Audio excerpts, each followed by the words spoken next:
We're going to begin with reports. I think there were 5 breakout sessions, and so we'd like a couple minutes to hear what the issues were in each one of them. Do we have someone from the first breakout? Yeah.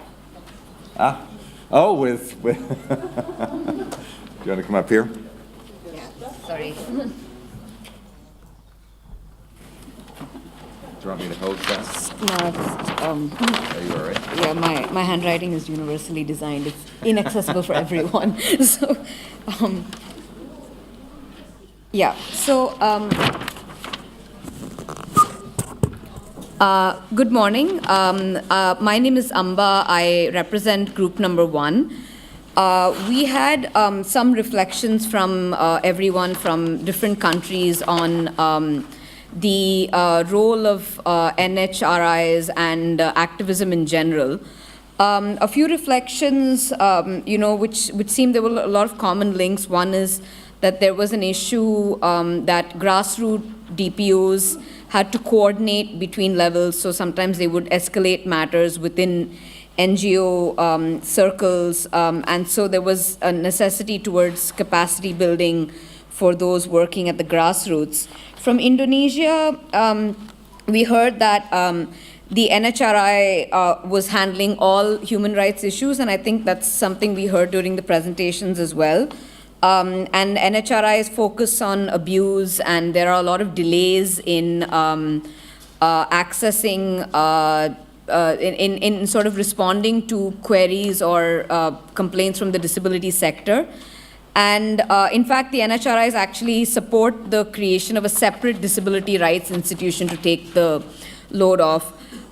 In Nepal, the government does not implement most of the recommendations that the NHRIs give, and even other bodies like the Attorney General do not respond, on requests to investigate into matters.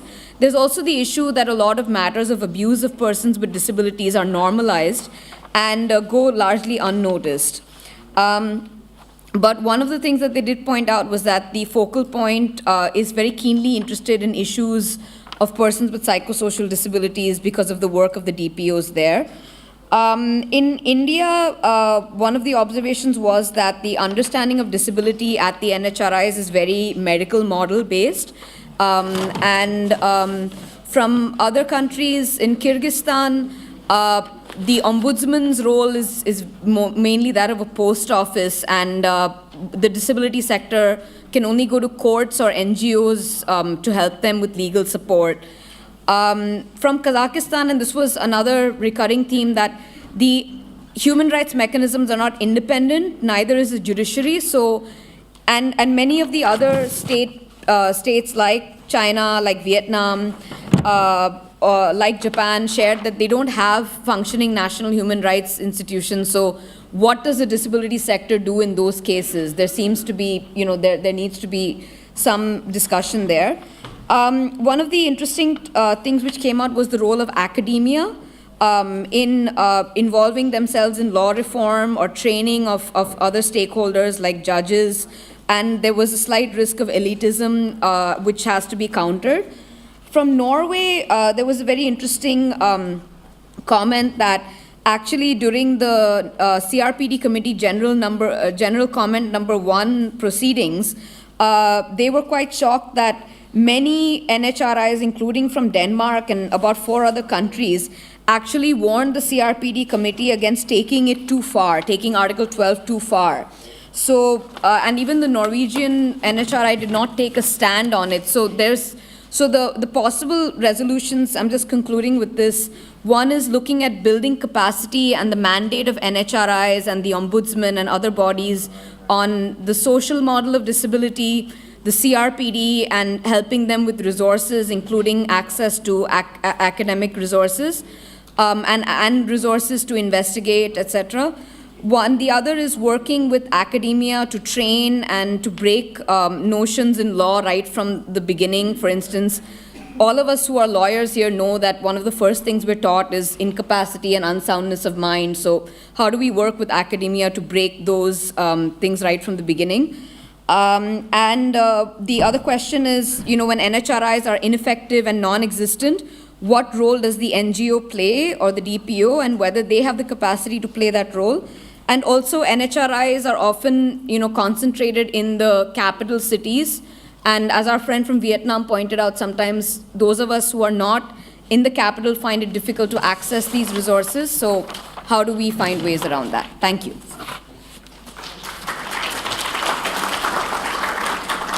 Thank you so much. Group number 2.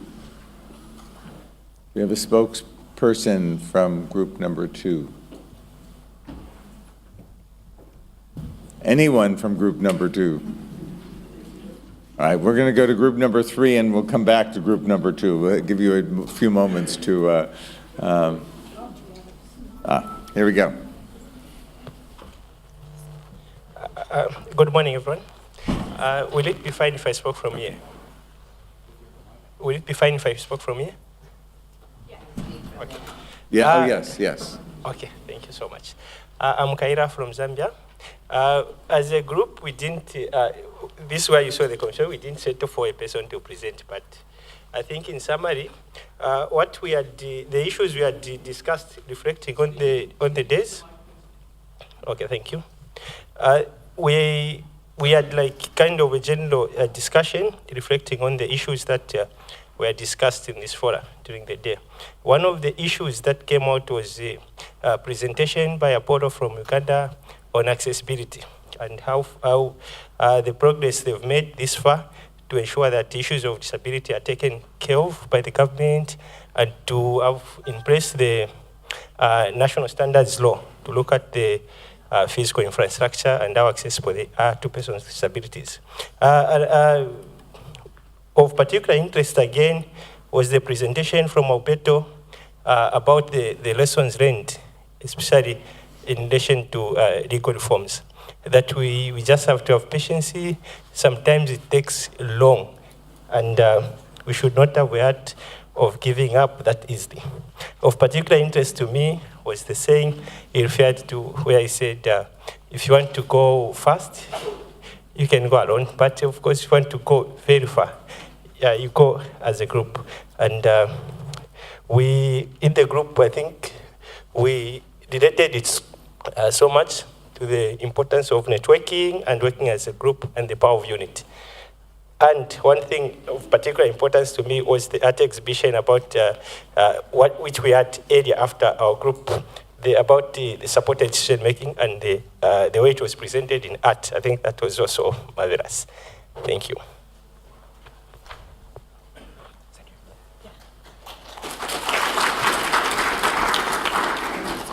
Thank you very much. Group number 4. We're back up at the top. The microphone's coming.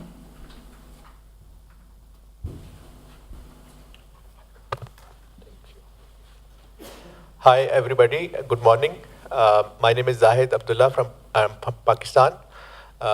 We had a lively discussion, and I will be sharing with you some of the points that we discussed there. We largely focused on the employment practices, and a friend from Iceland, he said that what happens over there is that if an organization employs a person with disability, 75% of it is shared by the government and 25% by that organization, but it also depends on the nature of the contract and the length of it. And the issue that they are discussing in Iceland is that persons with disabilities, there's debate going on that they don't want to be labeled as cheap labor, so they want to get jobs on merit. And a friend from Italy, who is originally from Italy but now working in Paris with Handicap International Visa, she shared that she had one of the most positive experiences when it comes to job, because according to their laws, the person with disability is actually involved in the process in France with regard to his or her needs when it comes to accessible work environment. So she had a very positive experience, but generally it's not the case everywhere. And definitely there are issues of capacity when it comes to organizations, even if they want to hire persons with disabilities. And then we also heard from Hungary, and the friend from Hungary shared that if there is an organization that has around 25 employees, they are bound to have one person on board. And she was of the view that though it may sound very nice, but actually what happens is that when an organization wants to hire a person with disability, they have to go to what they call accreditation process. And when the organization is accredited, there is one-size-fit-all kind of approach. Like, for example, if they are only going to hire a person with, say, visual impairment, but for them, the law says that they have to go through that accessibility audit, which is quite far-ranging, and as a result, at times there was a particular case where a person could not be hired because that organization that which was otherwise willing to hire the person could not fulfill those requirements. And lastly, we had some experiences from Pakistan as well. Back in Pakistan in 1980s, they enacted a law under which 1%, there was 1% quota for jobs in public sector organizations, which was later on updated at 2%. And as a result of that, persons with disabilities have been able to get jobs in public sector organizations, which has been good. And the other thing that was shared was that, in Pakistan, there is Central Superior Services exam. It's a highly competitive exam, and the civil servants, they won't allow blind people to appear in that exam because they think they had monopoly to mess up things, and they thought that maybe blind people would be more successful in that, so they won't let them.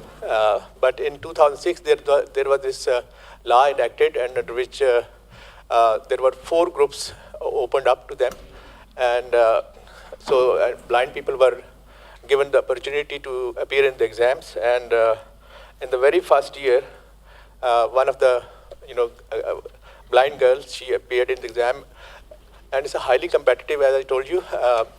Thousands of people appear in those exams. She stood sixth position, and according to her position that she got in the exam and interview, she was supposed to get any top job out of those 14 groups. But since only 4 groups were open, so she made a lot of noise, and she said, once I have been selected on merit, this law is discriminatory.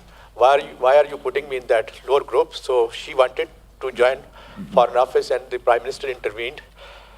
And as a result, she joined Foreign Office. She is currently serving in Geneva Mission and doing a good job. And that law has also opened up lots of opportunities. And I personally know there is another blind diplomat now, and there are 2 more guys that cleared that exam last year. So that has been a good law. And lastly, we submitted, I submitted a suggestion which everybody in our group liked. Basically, I've been involved in Pakistan with 2 movements. I primarily work for transparency movement. We believe that government should be open. So in that experience, what we have learned is, so far as enactment of laws is concerned, that over 106 countries in the world, they have enacted right to information laws. And under right to information law, any person can seek certified information from government. So there's this international body that measures, that has developed certain standards of effective right to information laws. Like how can a law be, what are the standards which make a right to information law effective.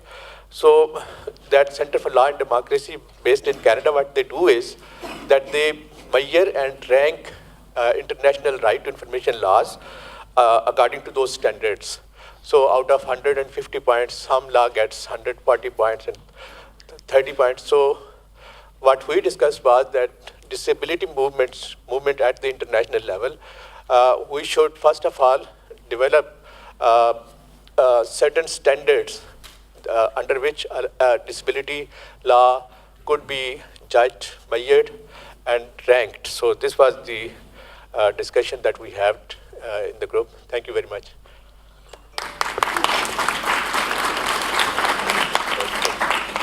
Thank you very much. And now Group 5 to be last. Here we go. Good morning. Hi, I'm Donna from Dublin City University, and Group 5, we focused on the process of deinstitutionalisation arising from the Georgian presentation yesterday, and in particularly we talked about the role of families and the kind of supports that can be put in place by states and by communities.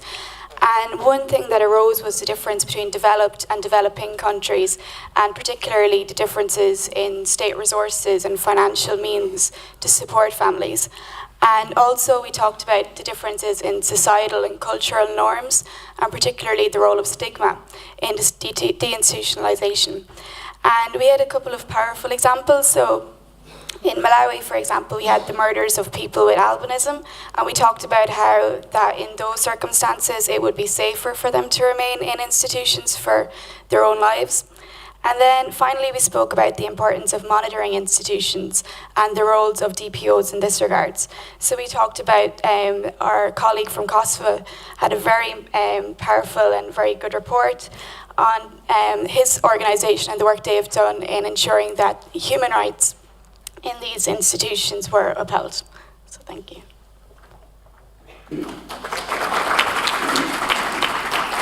Thank you very much, and we'll give Group 2 another shot here. Do we have someone from the second group? Well, maybe later in the day we'll be able to. I'm going to turn the podium over to Gerard Quinn, who has a couple of announcements, and I think one of them is talking about the moot court on Friday. Thanks, John. Actually, that's the only announcement. Okay. We circulated the moot court problem via email, I think. We're going to print out a whole bunch of copies just in case people want it in printed form. Just to remind you, it'll take place Friday. We're hoping at midday, and the preceding 3 hours will be group preparation for the actual oral argumentation. We now have 5 groups. It was easier for me to just have 4, but we have 5 groups. So here's what we're going to do. We want each group to put forward 2 people who will join the legal team on one side or the other. You decide that, we don't decide that, and usually this goes very well. If there's contention, we'll have to adjudicate, but there won't be. So groups 1 and 2, you're representing the NGO. Paradigm shift. No choice, that's what you're doing, okay?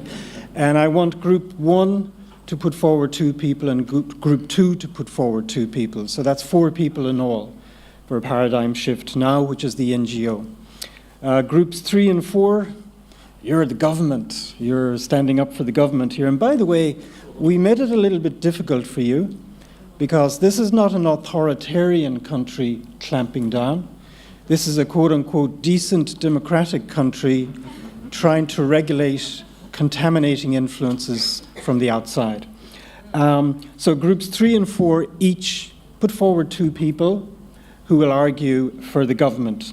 Group 5, you're the lucky ones, because I couldn't quite fit you in here. You decide which side you go for, okay?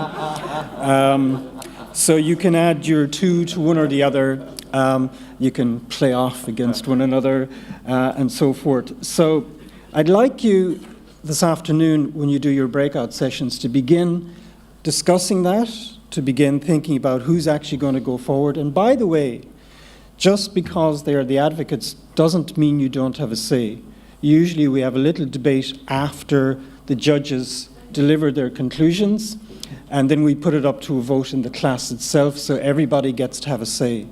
in the arguments, the quality of the arguments, other arguments that might have been put, etc., etc. The court is a distinguished panel of John Wodach, Amita Danda up here at the back, and actually one of our sitting Supreme Court justices, Justice John McMenamin, very, very fine judge indeed. And just to remind you, you're arguing the case before the UN committee under the optional protocol. So the NGO is taking the case to the UN committee under the optional protocol. Do not dwell on points of procedure. Assume that the case is properly before the committee. And you have at the back of the moot court problem 1 page of practice and procedure. It tells you how much time you have, how you can intervene and object to the other side. By the way, it's always a good rule of thumb. Object as much as possible to throw the other side off balance. And if John and the other judges override the objection, well and good, or if they allow it, well and good. So I'm going to be, I was going to say press ganging, I'm going to seek volunteers from the faculty to join both groups in your internal discussions to try and help you shape the arguments or put shape on the arguments. So I'll announce who those academic mentors are going to be. So really Friday morning for 3 hours, you'll be meeting among yourselves, the legal teams. Everybody can be there, but don't cross over into the other side, and help your teams out. And then we'll actually have the oral argument in here before the 3 distinguished judges. They will retire for a few minutes and consider their verdict, and they will come back and deliver it, and then we'll have an open debate on the actual moot court competition itself. So thanks very much, John. Hope that's clear. Are there any questions on it? Okay, yes. I'm just wondering when will we finish on Friday? Well, we're planning the moot to take place at midday. Usually it takes an hour and a quarter. Usually it takes the judges 20 minutes to consider their verdict. So probably that process will be over by 1:30. And then straight after that, if it works according to plan, Senator John Dolan from our Senate is going to hand out the certificates of attendance, etc. So I suppose 2:30 altogether. Yeah, hope that's useful. Then you can enjoy the pubs in Galway. All right, I'll be back later. Thanks very much. Let me just say a word about the moot court. I encourage all of you to get involved with it. It's going to be the fun part of the week. You actually get to have your voice heard and make some arguments and make some objections and be involved. It's really a chance to show your stuff and have a good time. So I encourage all of you, even if you are not the representative from your group, to work with the representative from your team so that they are prepared as best as possible. Well, we're going to go to our first panel of the day. That's a very distinguished panel. We're very lucky to have the people we have here. And we're going to be talking about the role of universities and university research in the disability rights movement. I can tell you, as someone from the United States, having the academic world involved in terms of research, in terms of policy development, in terms of bringing disparate elements of society together is very important. And we're going to hear some models from around the world, and we're going to begin. Each speaker will have about 20 minutes, and then we'll have about 10 minutes. My job is a traffic cop, a time traffic cop. That's my role this morning. And we'll try to make sure the trains are running on time. And we're going to begin with Randveig.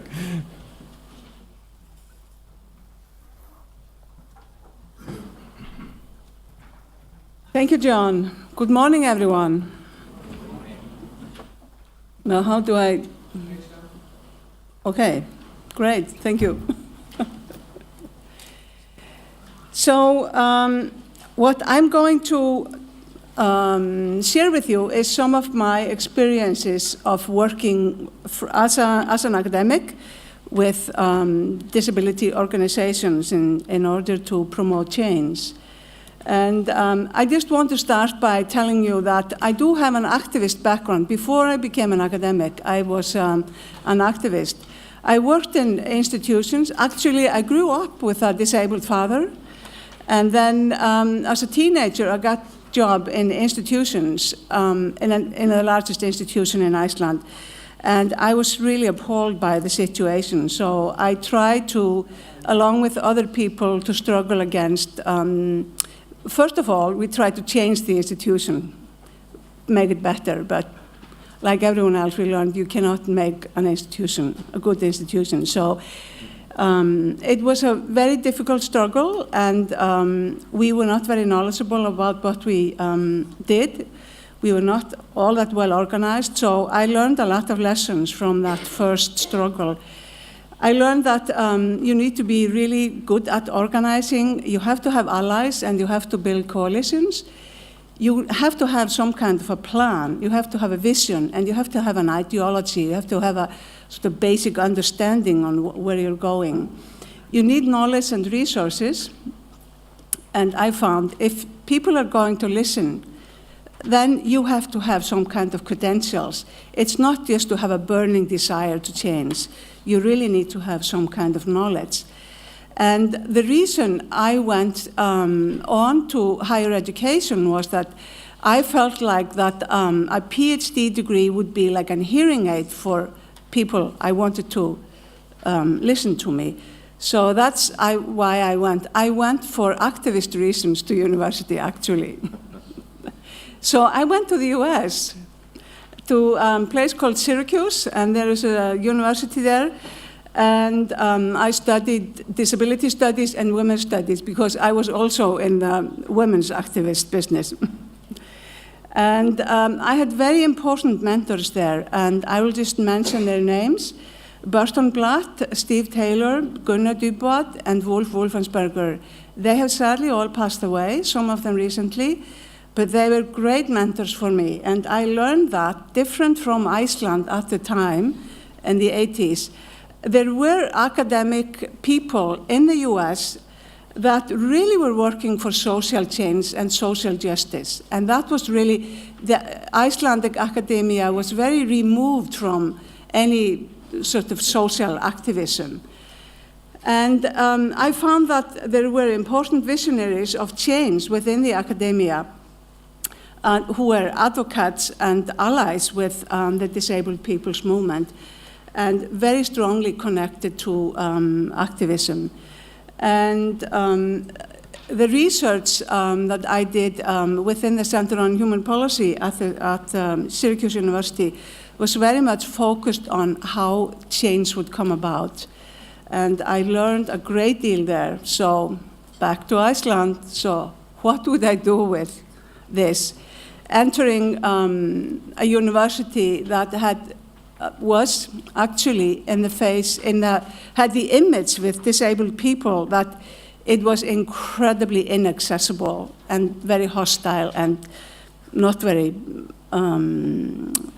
amiable for disabled people. And how could I establish some kind of connection with disabled people's movement?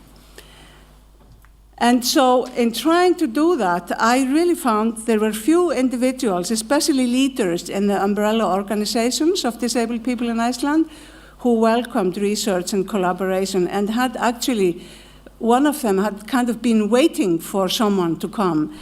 But most of the disabled people in the movements were not interested in disability studies or new ideas or understandings of disability, and quite resisted that academic people would come and sort of tell them how it was or what their lives should be like or whatever. So there was quite a bit of resistance among sort of disabled people in general.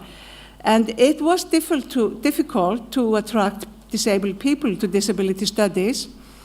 And most of them were not interested in working with the academia towards change. Except, I want to say again, the leaders in this movement. So why? I was thinking, why is that? Why don't they want? Why aren't they interested? And the answer was the historical approach to disability within academia. Traditional disability research has really seeing disability from a medical perspective, individual perspective, disability as a very negative part of human diversity, and as disabled people as flawed and broken, and disability as their lives as a personal tragedy. And researchers have traditionally often taken a very non-critical sort of scientific objectivity stand when doing disability research, and have not written critically or critically analyzed the situation of disabled people, for example, in institution. And by doing their research like that, they really have recreated and reaffirmed the pathological understanding of disability, and so thus legitimized the discriminatory practices around disability. So this was, and in many places, it still is the kind of research that academia does. So this is why disabled people in Iceland resisted more academic work around their lives. And even some of the young people who did not know much about disability studies, they said, oh my God, one more academic discipline that's going to look at our impairments and try to fix us. But when they got to know us, that changed. So what I learned was that you really have to be patient. Someone said yesterday, be patient. It takes a long time to build alliances with the disabled people's movement and earn people's trust because of the historical position of the academia. But I also learned that collaboration between the academia and disabled people were really crucial, and it benefited both. Disability studies without the involvement of disabled people is quite ridiculous, actually. And activism without sound knowledge is not very effective, and disability research without being grounded in disabled people's lives is not effective or has any. It's not credible. So we have managed to establish quite a bit of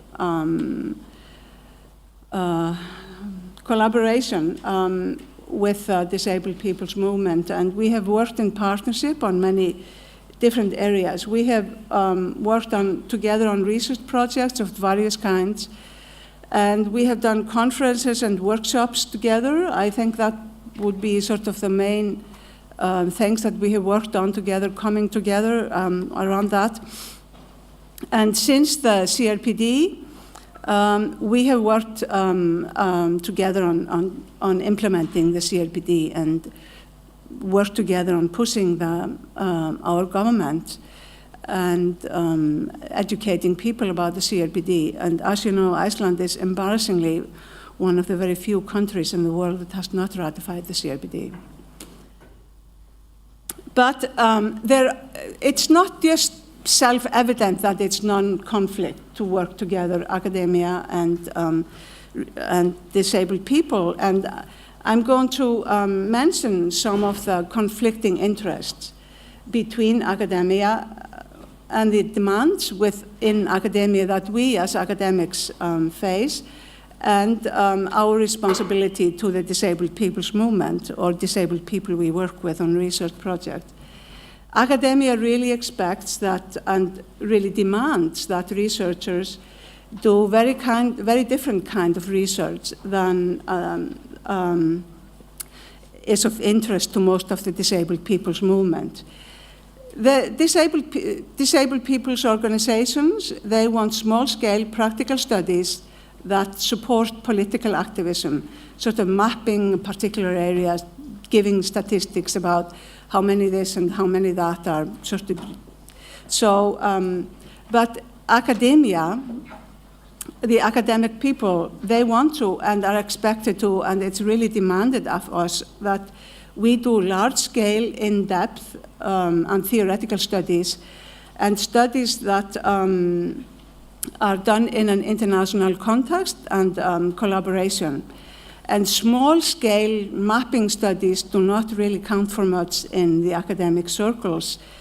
and they do not really succeed in getting funding or giving us sort of the academic standing that we really need to have if we work within the academia.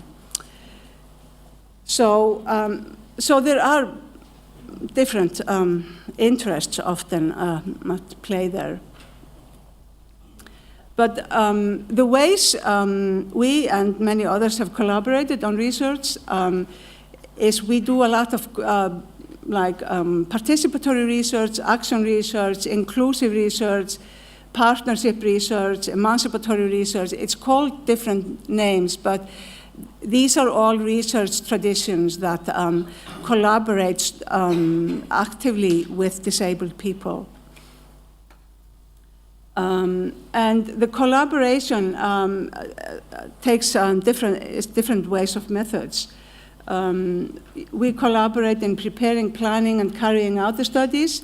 Sometimes we have advisory groups. We also ask specific individuals who are very knowledgeable in particular areas to be advisors. And we also have had disabled people from outside the university as co-researchers. Of course, we also have some, not many, but some disabled researchers within the university.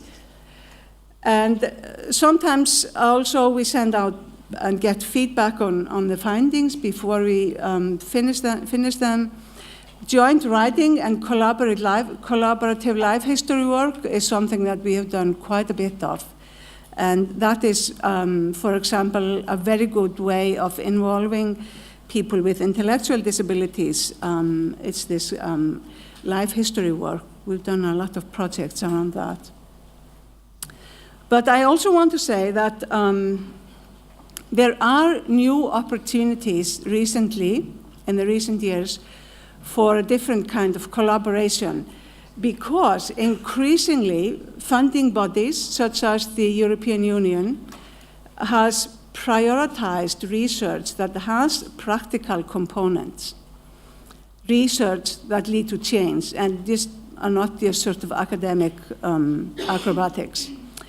So this has created new opportunities that some of us have taken and worked on, like me and Eleanor have worked together on a project like that.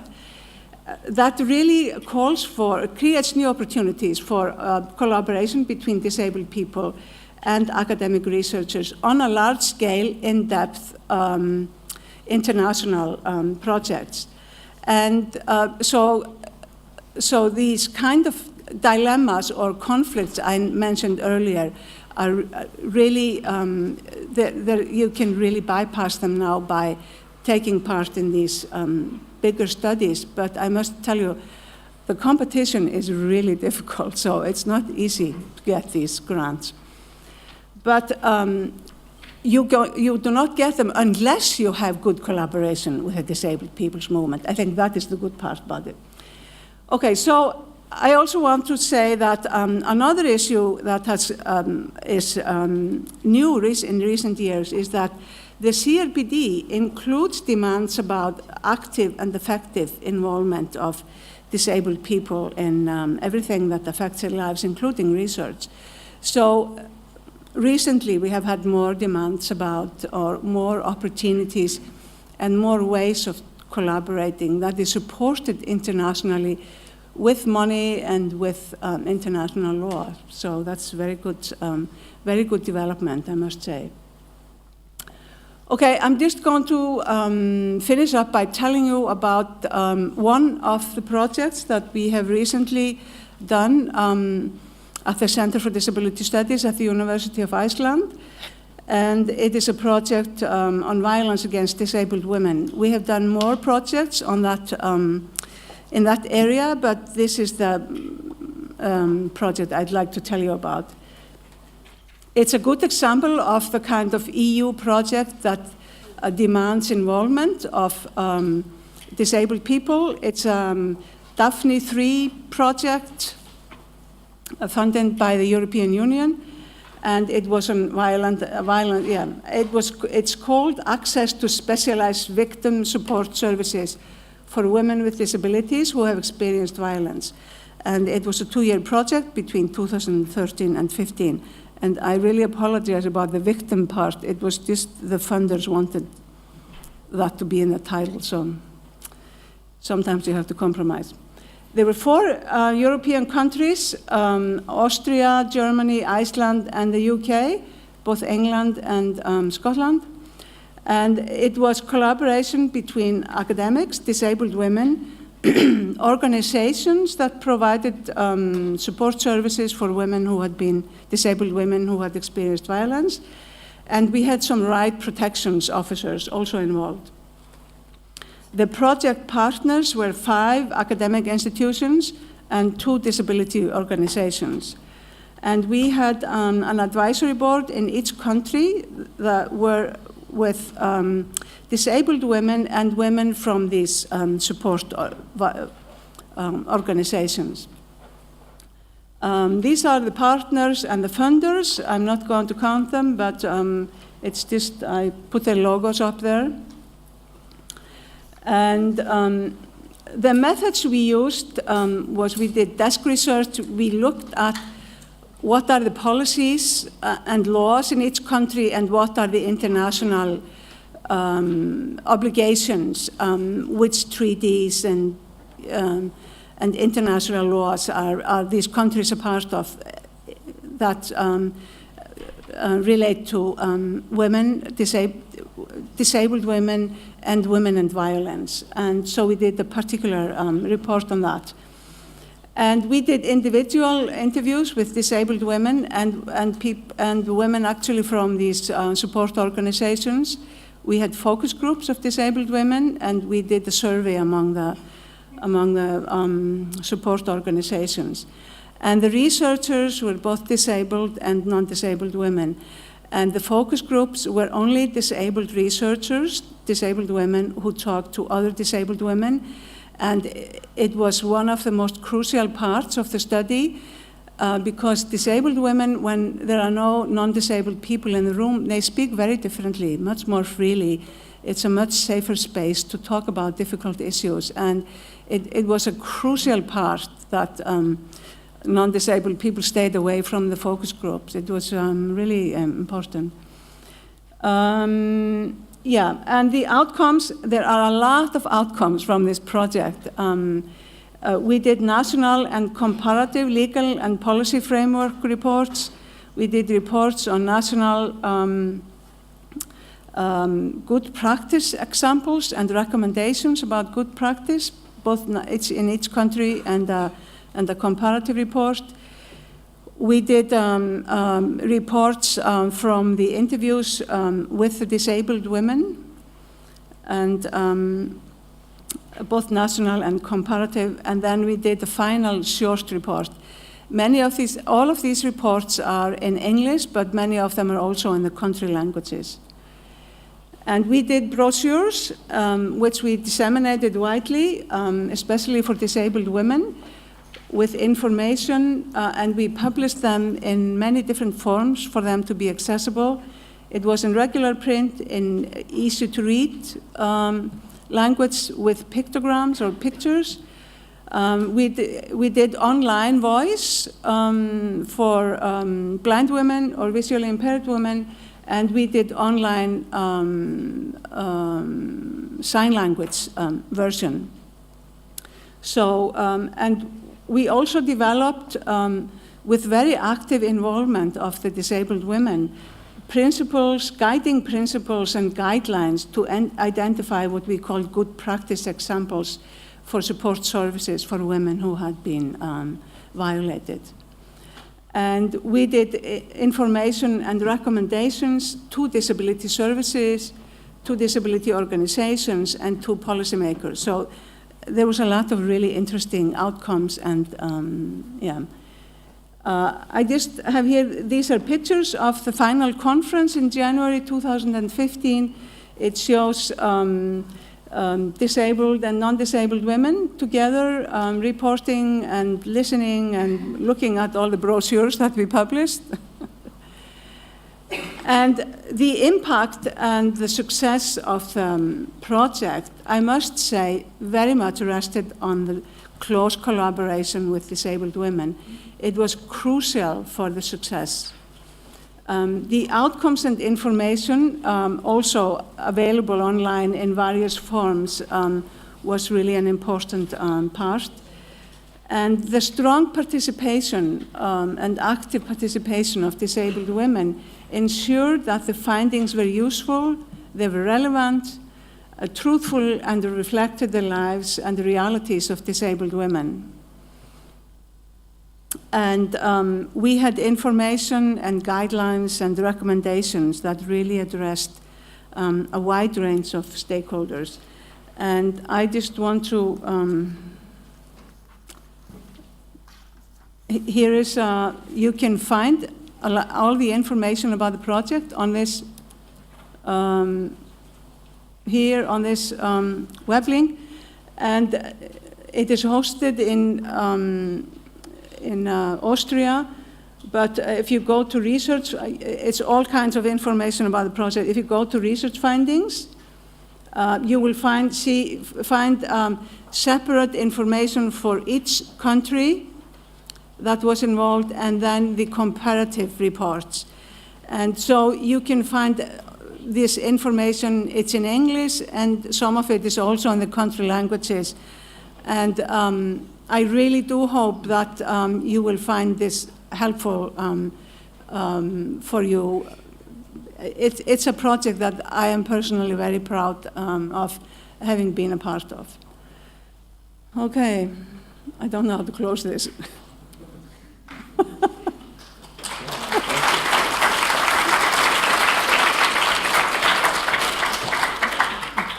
Thank you. We have a few minutes for questions. Why don't we, we'll begin here and work our way around the room, right here in the front row. Hi, my name is Camilla, and I work for the National Association of Disabled in Norway.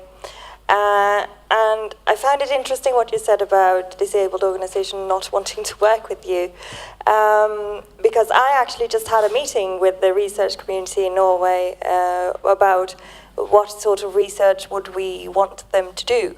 And for me as a political advisor, I need to know about the barriers that we are meeting in society, and also about best practices, so that I can go to the politicians and say, look, this is what's standing in our way, and this is what we need to do. There were several DPOs there, representatives of the 3 major DPOs were at this meeting, and we all said the same thing. We need to have research on the barriers that we're facing. And yet all the academics wanted to do was to sort of look at the individual and see basically what I like to call oh dear research is basically the sort of thing that, oh dear, it's very awful to be disabled still. And it's not really focusing on this discrimination, it's not focusing on the barriers. So I feel at least I can somehow understand why some DPOs would be a bit hesitant to go into that. But so I think at least in Norway we might have a way to go in convincing our academics to look at other things as well. Well, thank you, and that's true. That there are all kinds of academics. I'm Judy from the United States, and one on the comment that you just made and the comment you made earlier.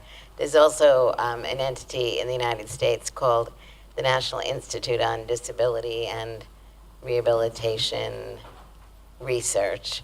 That's done a lot, as you probably know, on participatory research. I think one of the other issues is getting more disabled people into the field of research, so they're in fact in positions. But the question that I wanted to ask you is, how have you used this information for purposes of training police and judges? And did you gather any information on barriers or lack of barriers, which would be positive, for women who have experienced violence when trying to move forward with prosecution? We have worked especially with the police in a particular area of Iceland that has been quite successful in changing the police practices. And what we would really like to do is to do more focused training of or education of police and judges in this area, and there is some movement towards that. There is a greater awareness of violence, domestic violence, and violence against disabled women. And it's been very much in the media and visible lately. And the sad story is that especially women with intellectual disabilities, even if everyone knows that they have been violated, and they have been violated for decades even, and they are not seen as credible witnesses, and so their, their cases do not go to court even. They're not even prosecuted or accused, the man who violated them. And it has really raised public outrage in Iceland because this has been in the media. But sadly, that is the case still.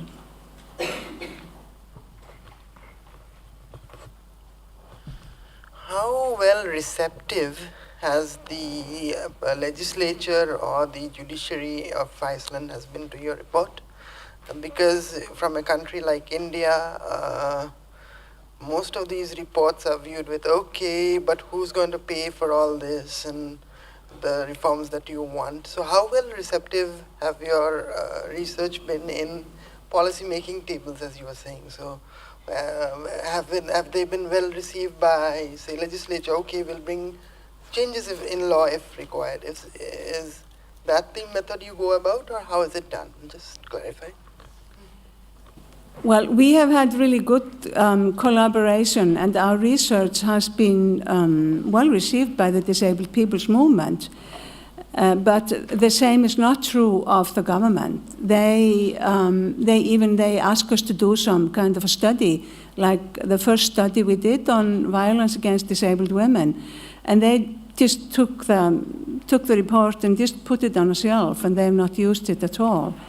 And the same is true of much of the research we do. It's not used by the government. And they sometimes ask us to come and, comment or give them advice on some things. But it's very tokenistic. They just say, oh, that's so interesting, that's so informative, and we'll probably ask you to come again to help us more. But then, it's just hardly ever that they use what we have to say. I must say, that is quite frustrating, I must say. Other questions? We have time for one or two more. Up there.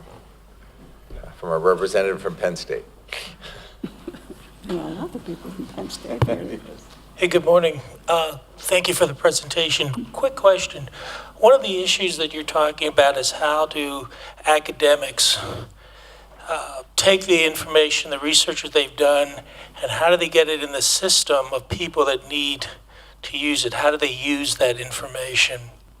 And so I'm curious, in your particular study, how did you network with consumer groups in ways that they could use that information? Because, as you well know, we do research, small circle of academics in our respective journals.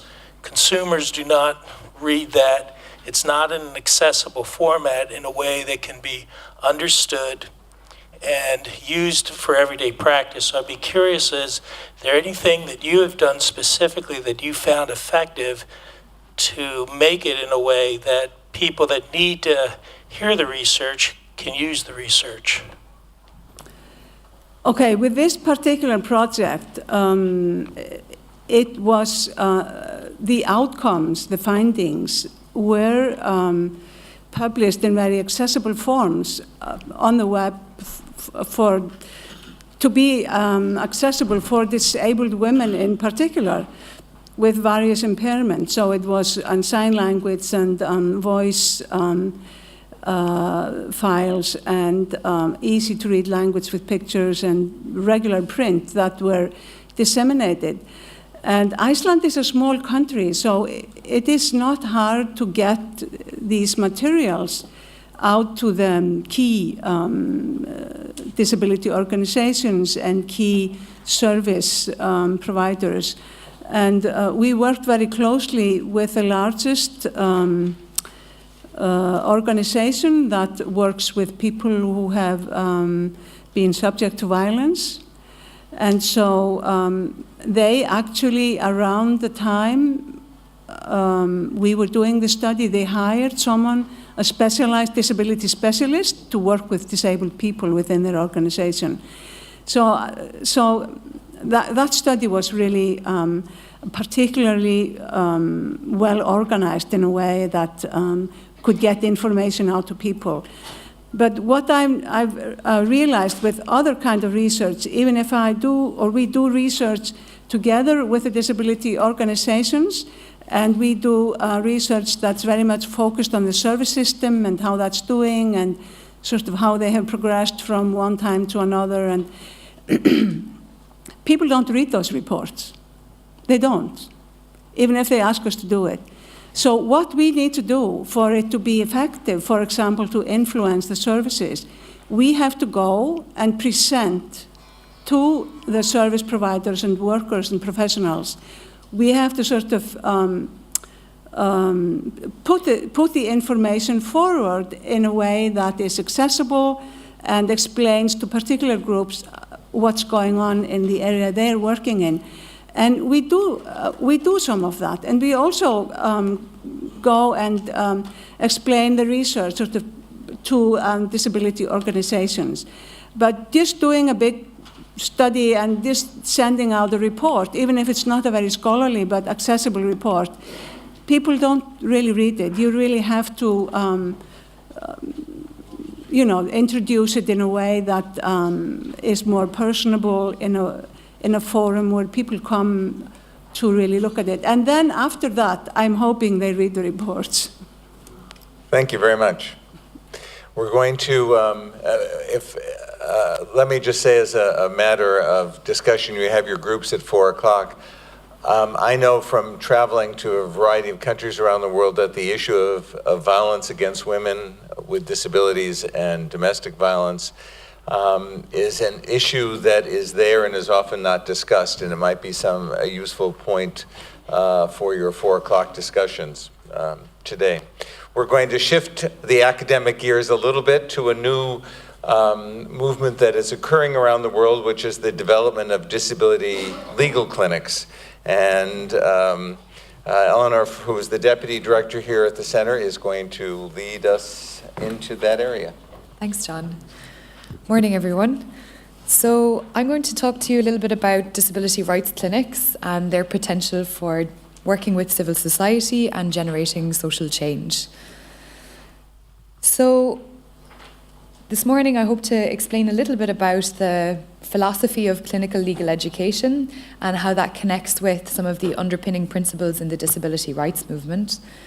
And then I'm going to talk about different approaches that clinics that I know about have taken, from working with individual clients with disabilities on specific legal issues that they have, to acting more strategically to find and seek out cases for strategic litigation before the domestic courts and sometimes also before regional courts, or bringing the issues to the international sphere through the UN treaty bodies and individual communications.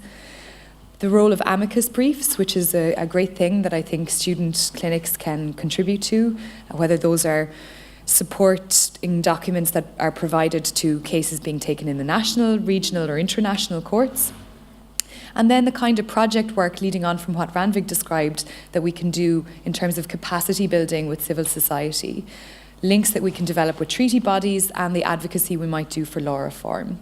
So I want to say at the outset that I'm just taking some examples of clinics that I'm familiar with and that I've worked with or that I'm aware of, but I know that there are many more people in the room who maybe know about many more clinics than I do, and I'm sure in the discussion you'll bring out those examples and share with us some of the great work that the clinics that you work with have been doing in this field. So, and I hope to end with some ideas about future collaborations and ways forward for those of us involved in this kind of work. So we go back to the US to start, and Jerome Frank is often sort of credited as the father of the clinical legal education movement. And way back in 1933, he had this idea, sort of inspired by how students in medical school were learning about how to practice during their education and during their training by going to hospitals and by working there and by working with actual patients. So he thought that this is a great idea, and why don't we use this kind of same technique in law schools? He was really frustrated with the way that law schools worked at the time and the learning of precedent and cases without any sort of practical getting to grips with how things actually operated in the courts or what techniques lawyers would use in practice. And he said even though there were many people who had that experience, that practical experience of courtroom advocacy, who were teaching the next generation of students, he didn't really feel like this was a consistent approach, that this was prioritized as an important part of your education, that you learn to make these arguments and to think about how these issues would play out in the real world. So his idea of a clinical approach to legal education, he said, and the quote on the slide, in this way students would learn to observe the true relation between the contents of upper court opinions and the work of the practicing lawyers and the courts. The students would be made to see, among other things, the human side of the administration of justice. So he felt that if students were faced with a real-life client with a real-life legal problem that they had to try to help solve, it would be a much better way to get them to hone their legal skills than thinking about these problems in an abstract way, as we're often encouraged to do in higher education. So he had this idea back in 1933, and he was clearly way ahead of his time. But this model of clinical legal education is something that really took off, I think, in American law schools since then. And it's something that perhaps that particular model of focused on courtroom advocacy and the idea of individual client representation and working with real clients on real cases is not something that's perhaps replicated all around the world yet. And there are certain barriers to that in different contexts, including in my context in Ireland, which I'll describe as I go through the presentation.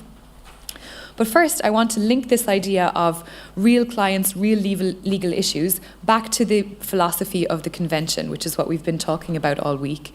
So you've heard many, many times this motto of nothing about us without us, which is key to the whole negotiation of the CRPD and indeed as a motto of the disability rights movement.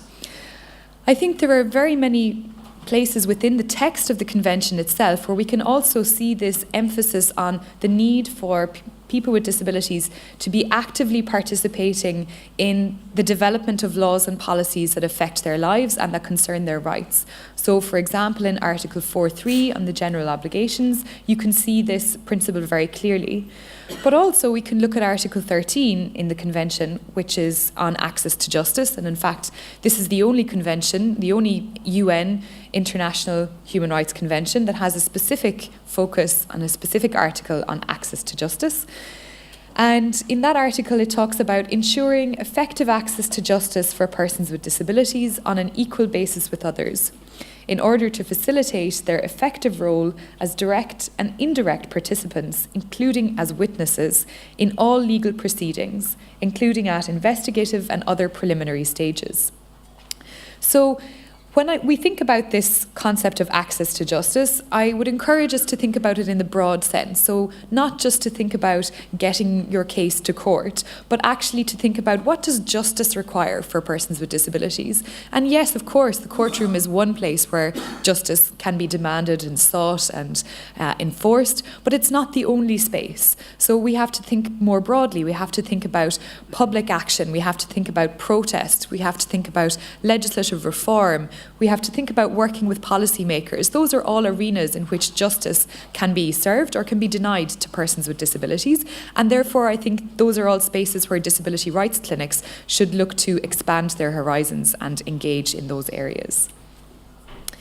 So what do I think then are in broad terms, could be the role of disability rights clinics? And I'm talking about disability rights clinics in terms of those that are based in universities or that collaborate with universities, because that's the context that I'm most familiar with. But I know as well that many NGOs and DPOs also offer their own kinds of legal services or legal support.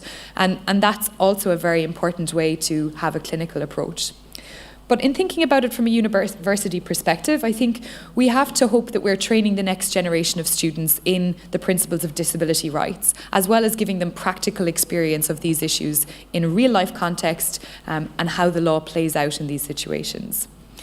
But not only that, because that really is only the case, I suppose, if you're doing that kind of individual client representation, but if you work on the kinds of projects that Vanvig described, you're also training your students to provide useful research and resources for civil society, for DPOs, but you can also use the clinical opportunity to develop research for public bodies, for ombudsman offices, for government agencies, for law firms. And in the work that I do, I've often had practicing lawyers come to me and ask me to work with the students in our clinic here to try to work out some problem or do some background research for them about international good practice that they don't have the time, the resources, or perhaps the skills to undertake. So there are ways in which we can educate the lawyers who are already out there practicing about disability rights as well through our clinical work. We can also use our clinics to develop links with regional and international treaty bodies for disability rights reform. And indeed, I know of some clinics that bring students to Geneva to work with and experience the treaty bodies and to understand how they operate and learn about the strategy and the politics of how the UN works, as well as thinking about the regional opportunities. So in our context in Europe, we would think about how could we support the work of the European Court of Human Rights, which has started to develop a really important jurisprudence on disability rights, and how can we further that jurisprudence in a progressive direction. And of course, there's the work on supporting strategic litigation, which doesn't always have to be through direct client representation, but can also be through amicus briefs, so through providing briefs, documentation to the court, evidence, information that the court would not otherwise have access to, and that's a really important role. So let's talk in a little bit more depth about some of those different models that I've just mentioned. The individual client representation model is the one that I think is probably most common and most familiar in the US. And so these are some examples of different clinics. There's the Disability Rights Law Clinic in American University, the Washington College of Law, run by Bob Dinerstein. And there's the Syracuse Disability Rights Clinic run by Michael Schwartz, who's a deaf lawyer.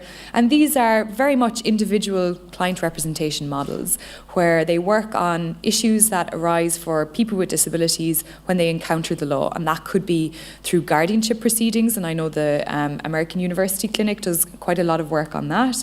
It could be on access to education for students with disabilities. It could also be on access to social services and benefits. So whatever the legal issues that face persons with disabilities are, these clinics are designed to respond to that. And the students are trained to work with legal practitioners and are supervised by them, but also do direct client representation, may even go to court.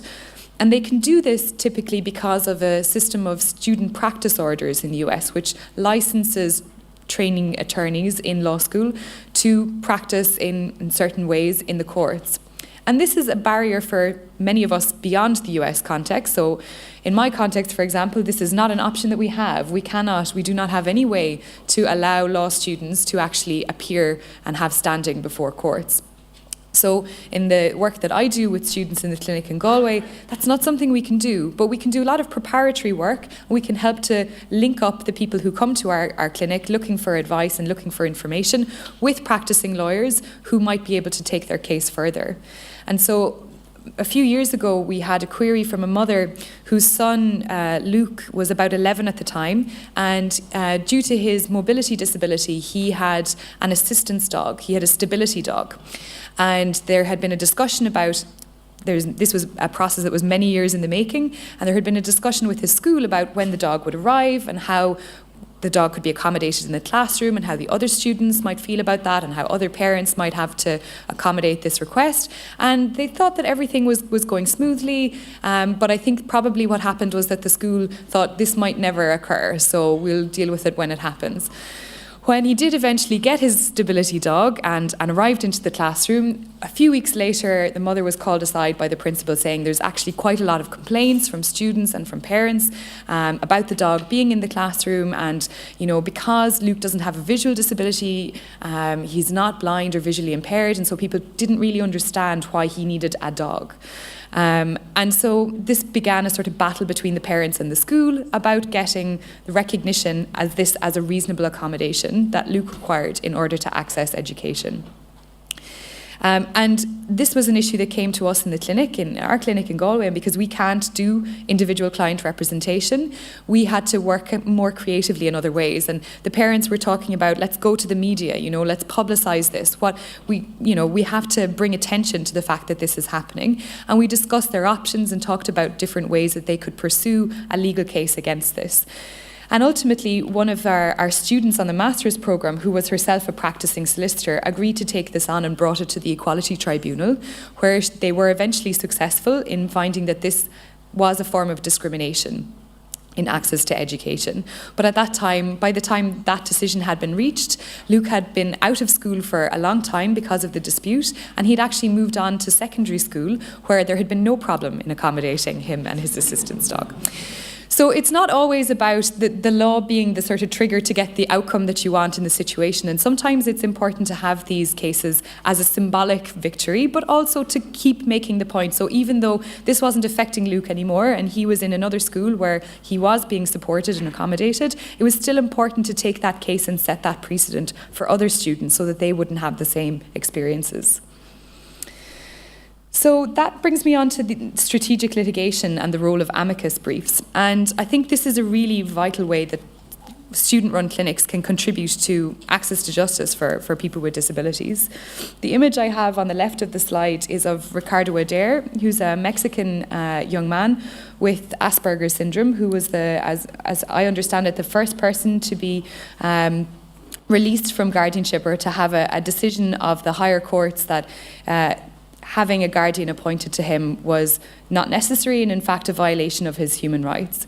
And this was very much an important test case in this context. And when you think about strategic litigation and taking these kinds of risky cases, it's not every person who's willing to undergo the kind of scrutiny, pressure, to wait the long period of time that this litigation often takes, and to risk the outcome, which might be a very bad outcome, not only in terms of not succeeding or not finding that your rights have been violated, but even ultimately being responsible for costs for having taken the action in the first place. So when we think about strategic litigation, we are usually thinking about finding the person who can stay the course of this kind of process, and someone who is the right person to make this test case or this argument. So someone like Ricardo, who is very articulate, very passionate, very well able to explain why the impact that this is having on his rights and why he wants to be released from guardianship, is quite critical in that process.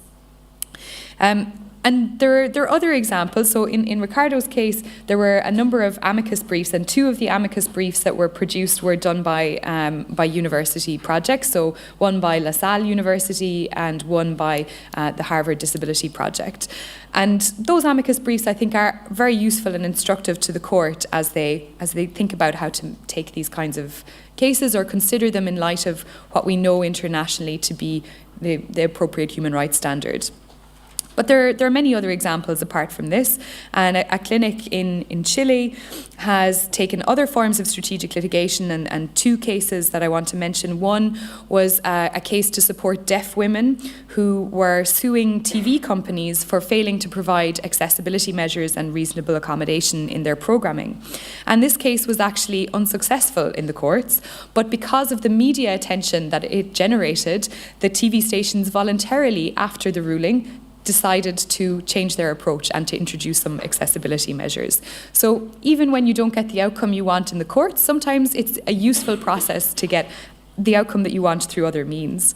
And that clinic also took a case to support a blind woman who was refused boarding on an airline. And the national courts actually refused to hear this case because they said it was a dispute between two private actors. And the clinic supported the case to be brought to the attention of the Inter-American Commission on Human Rights, so it's about escalating it to the regional level. And because of, again, the attention that drew, the national government agreed then to enact regulations on air travel. So even when you don't get the outcome you want, it's still important to think about taking these cases to get the outcome in a different way. There are many other examples of clinics doing work that is not just about strategic litigation, although strategic litigation can be an important part, but also a sort of collaboration with civil society. So, for example, the Melbourne Disability Human Rights Clinic, which is run by, again, a graduate of ours here in Galway, Anna Arstein-Kerslake, has done a number of projects for example, the Guardianship Authority in the Australian state of Victoria, on Article 12, on how they need to think differently about their practice and what steps they could take in order to reform the law at the state level within Australia. And that's a really important way that students can produce a piece of research supervised by academics, which actually can generate policy change because it's demanded by policymakers. It's something they're looking for. And hopefully then it doesn't become the kind of research that Randvik talked about where it just sits on the shelf and nothing happens. But if they've commissioned this work, you would hope that they would use that and actually do something with it as a result. But there are many other examples of collaborations, not just with public officials or policymakers, but with disabled people's organisations.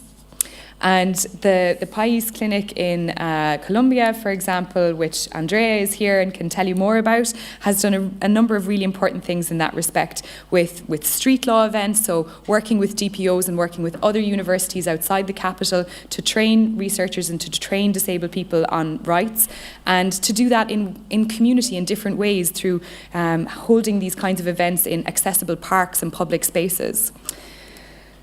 So I just want to finish by talking about one potential collaboration that we're working on at the moment in this kind of clinical work.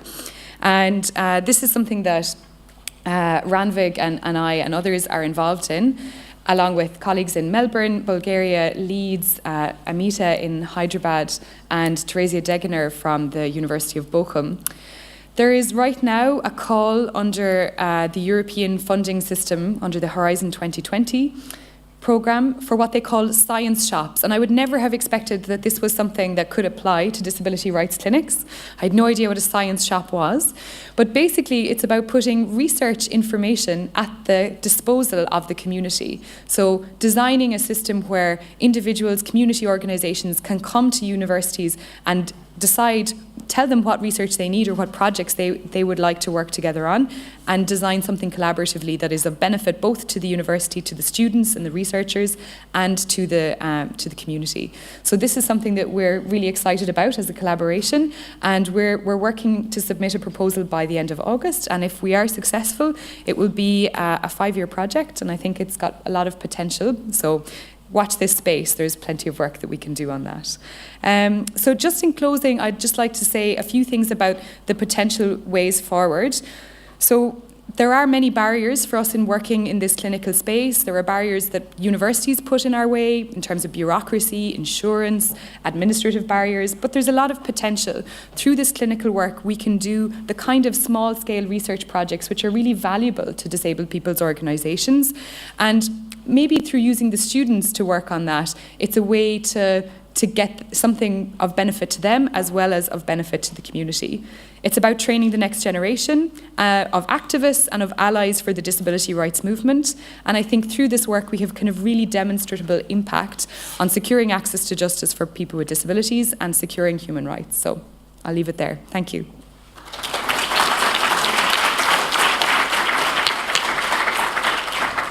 We have a couple minutes for questions. Do we have questions? Yes, over. So on strategic litigation, as one of the concerns that I have sometimes with the way strategic litigation is structured in some places is that there is a choosing of clients, and I think that the issue is that we find that there are a lot of there are many instances of persons who have finally found the one entity that's willing to take up cases for persons with disabilities, and only to be told that we're not confident about your about whether this is going to be successful or not, because you may face too many restrictions in participation for us to really hold you as a test case. And I don't know, in reality, these people have really nowhere else to go. So one of my questions is, I understand that there is, with limited resources, one would want to choose the cases for which you would get maximum benefit for everyone else, but what happens to the other people?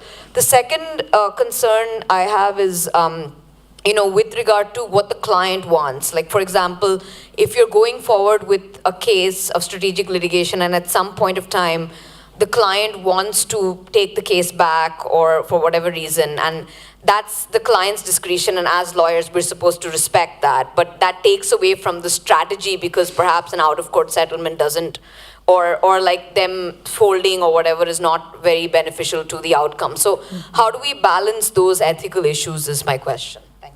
Thanks. That's a really important question. I totally agree. I think that people who do strategic litigation are definitely choosing the cases that they think have the greatest prospect of success. And of course they are, because, like you say, with limited resources, you don't want to pursue a case that you know has no possibility of a good outcome. And you're choosing the client that you think will stick with the process, will not back out, will be able to wait for a long period of time and know that the outcome might not be the one that they want. So what I would say is, what do we do with the people who don't get chosen for this kind of strategic litigation? They're not held up as the test case. I think we need to push for reform to the legal aid systems in our countries, because often one criteria for receiving legal aid is a determination about the prospect of success. And I think that needs to go for these kinds of cases. If it's a case of discrimination or a human rights violation, it shouldn't matter if you have no prospect of success. If the issue is that serious, you should have an entitlement to legal aid. So I think we need to push for that system, because otherwise it just falls to, again, those organisations that are doing the strategic work, and it's not enough. How do you balance the individual client's requests versus the goals of the movement? I think, again, that comes down to choosing the client, right? So, and I was really struck by what Catherine Zappone said last night in launching the exhibition, because she herself was a test case, her and her wife. So I felt like, right, they obviously decided that they were the people who could represent the movement, and they were willing to take that risk and stick with it. And it was their decision that when they went into the space that they would not pull out. And that's something, again, that has to be negotiated with the person that you choose. But if there is that option then for them to have legal aid or take another path, and there's less pressure then I think, great, let's pursue that. If it's not someone who's really prepared to stick the course of strategic litigation, which is a really difficult thing and not a lot of people are prepared for it, then they're not the right person that we can support in that way, but we should be supporting them in another way through legal aid. We'll go up there. Microphone's coming to you.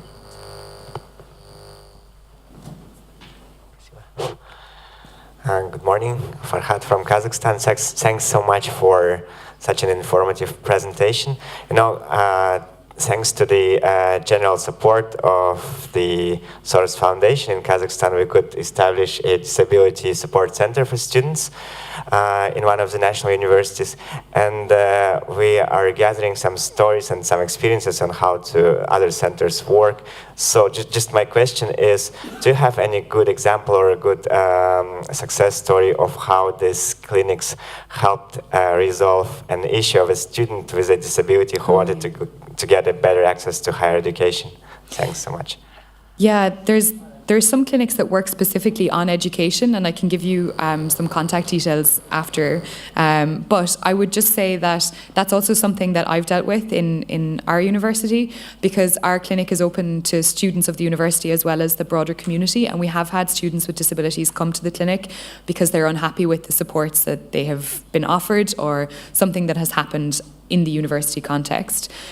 So I think that, let's talk more, because I have some ideas about how you could do that. And there are some clinics that are specific to education rights, and they work in that space that I can put you in contact with.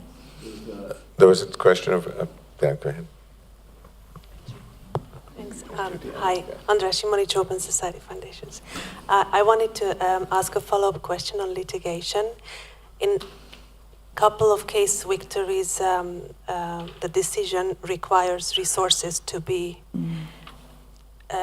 provided or allocated for the person, and I wonder if who has capacity to follow up on such situations. For instance, if somebody has been somebody's guardianship has been removed, the person will be in need of getting necessary support to make decisions. I wonder whether there is capacity to allocate for the needs of the client. Yeah.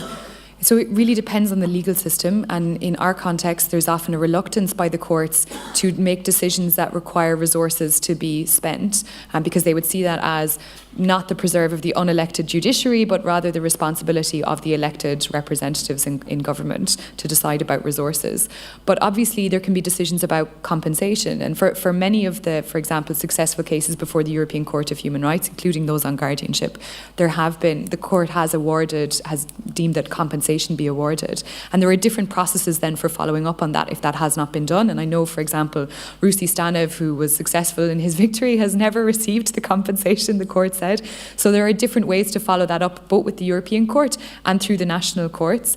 But yeah, this is an issue, and often the problem is that judges aren't even willing to make that decision, and they prefer to leave that to the Parliament or to the elected representatives. There's a question from Trudy, but let me just give you a U.S. perspective on that is a little different. The court would, in these guardianship kind of case or compensatory damages case, the court would retain jurisdiction and ensure that the actions are taken. And oftentimes, they'll, after the decision, hold the case open for 1, 2, and many years longer to ensure that the actions that the court has ordered are indeed taken. Judy, you had a...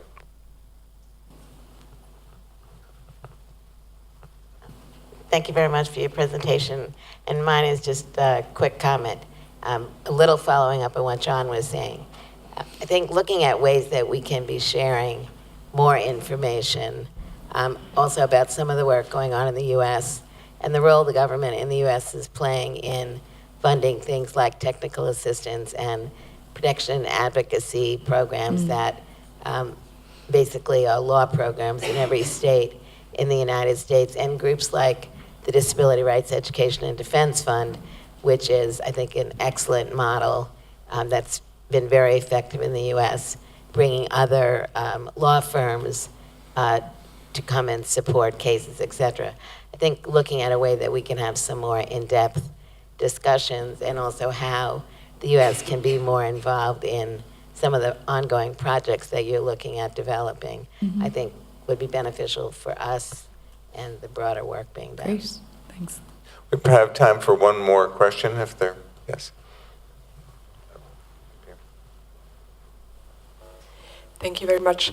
I was wondering if you, within the clinics as well, have the opportunity to use all the knowledge that you have on disability rights and on the functioning of legal systems to train members of the legal systems themselves. Because, for example, we have a project that we followed up on with my organization, which is called Justice Science, and which is about providing members of the legal team or of the courts, or in this case specifically also police forces, about how to work with sign language interpreters if there's deaf people who come as either as defendants or as witnesses of crime. Because often members of police or of the justice system don't really know how to work with sign language interpreters. So I was wondering if you also do similar kinds of trainings, because I think you really have the capacity, the knowledge of disability rights, but also the knowledge of the legal system to combine these two aspects. Thank you. Thanks. Yeah, I think that's a really important piece of work. From our experience in this university and in this country, I guess, it's there are certain, I suppose, professions within the legal system who vigorously resist any efforts to train them. So in our context, and I can say this safely because John McMenamin isn't here yet, Irish judges don't go through a system of professional training. So they are practicing lawyers who are then appointed to the bench, and therefore they don't need training. So, and they certainly don't need training from students, imagine, in clinics. So that would be quite difficult for us. What we have managed to do is sometimes be invited to some of their conferences, and that's sort of a subtle way to introduce some of the things that we have been working on, and to talk to them about what we've been learning, and to influence them in that way. But we cannot describe it as training because they do not need training. Similarly, with police, we've had a lot of good collaborations and some discussions. For example, there is a unit within our police force that has special training on ways to question witnesses with disabilities. And so I've interviewed them for a project that I worked on, and we talked about other countries and other approaches. But again, we could not possibly call that training because they do their own training, and why would they need students and academics to tell them about what they should be doing? But I think these are really important things that if you can do in your context, you should absolutely do. And even if you can't officially do, there are always ways to subtly do. And so that's what I would encourage you to think about. Thank you very much. You can applaud.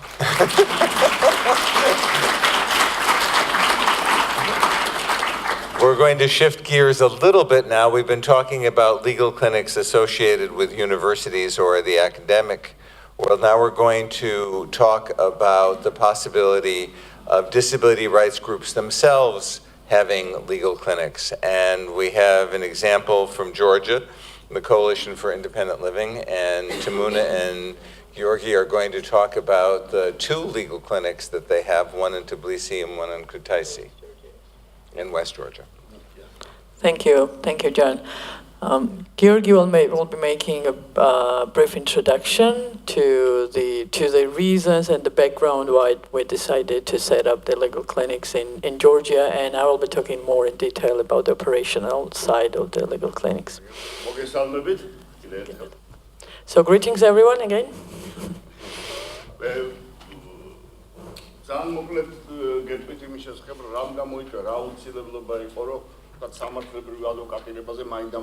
So I want to explain very briefly why it was necessary and very timely in Georgia to start thinking about legal advocacy and litigation and legal clinics.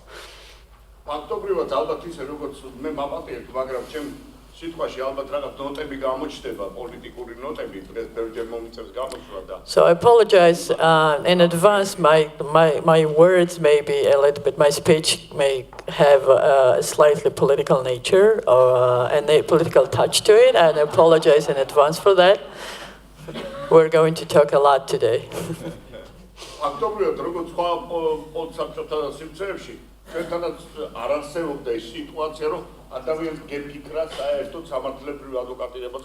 So in fact, in Georgia, like many other post-Soviet countries, there was no space and no kind of thinking about any, I don't know, any kind of litigation, any kind of court practice in terms of...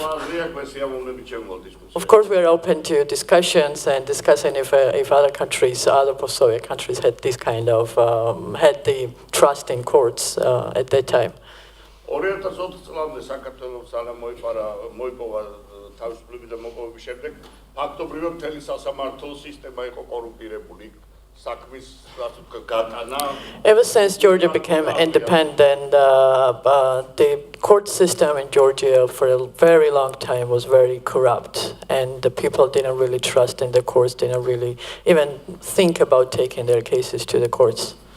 2003-2004-ში შეიცვალა ხელისუფლება, მაგრამ ფიქრობდით რომ უკეთესობისკენ, მაგრამ მივიღეთ ფაქტობრივად ერთი პოლიტიკური ძალის ჯიბეში არსებული სასამართლოს. So when there was a shift in the government in 2003-2004, we were hopeful that the new government would empower and build capacity of the court system. But actually what we got in the end was that the judges and the judiciary system turned out to be, how to say, in the pocket of this new government, of this new party. პროტესტი გამოგვეხატა იმის გამო რომ თქვა რაღაცა არ კეთდებოდა ისე შევიკრიბეთ ყველა ერთად არასამთავრობო ორგანიზაციები და როგორც კი მიველით პრეზიდენტის და პრემიერ-მინისტრის შენობის წინ ის რაც ამერიკაში გააკეთეს ჩვენმა მეგობრებმა როგორც კი დავაპირეთ კიბერზე აფორთხიალება იმ წუთში ძალისმიერი მეთოდებით ძალიან კარგად. So of course there was increasing protest in disability communities about the injustice that was happening in Georgia, and we tried to unite and we organized protests. in front of the parliament, of the building of the parliament. And as soon as we actually tried to do what our friends in the United States tried to do, when we're about to start crawling up the stairs, the police officers, the police officers turned out and showed up, and they, I don't know, dismantled the protest, and there were serious clashes between the disability communities, disabled people and police officers, and they had to just go home very humiliated and frustrated. And actually some of them even beaten. Sorry. არაფერ რეზულტატს არ მოგვცემდა. ფაქტობრივად სასამართლო იყო ერთი პოლიტიკური ძალის ქვეშ, კუჩის აქციები არაფერს არ იძლეოდა, იმიტომ რომ ფაქტობრივად არის უნდა ჩვენი და ძალისმიერი მეთოდებით ვშლიდეთ და გადავწყვიტეთ რაღაც სხვა მეთოდებით გამოგვენახეთ, იმიტომ რომ ლობირებას ვერ დავთმობდით. So what we realized at that time was that it was the court was very much controlled by the government and by the politicians, and coming out in the streets and protesting against injustice did not really make much difference either. But of course we were not going to give up, and we're not going to stop. უნდა მოძებნო ისეთი გზები, რაც რაღაც თანამშრომლობის მომენტებს გამოხატავს, თორემ წინააღმდეგ შემთხვევაში შეასხმები ბეტონის კედელზე, აქ შეიძლება თავი გაიტეხო ან თავი. So, like Gerard said, we were forced, and it's sometimes it's a better strategy to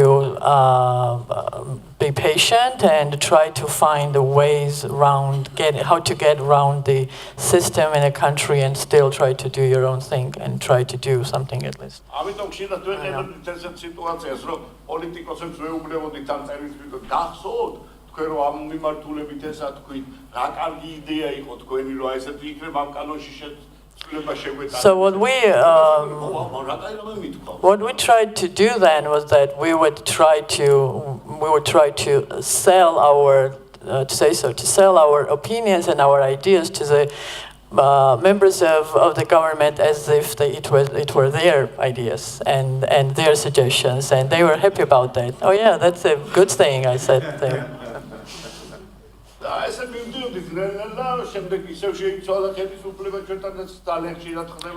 That's how we slowly progressed, and then we had another shift in the government, which happens very often in Georgia.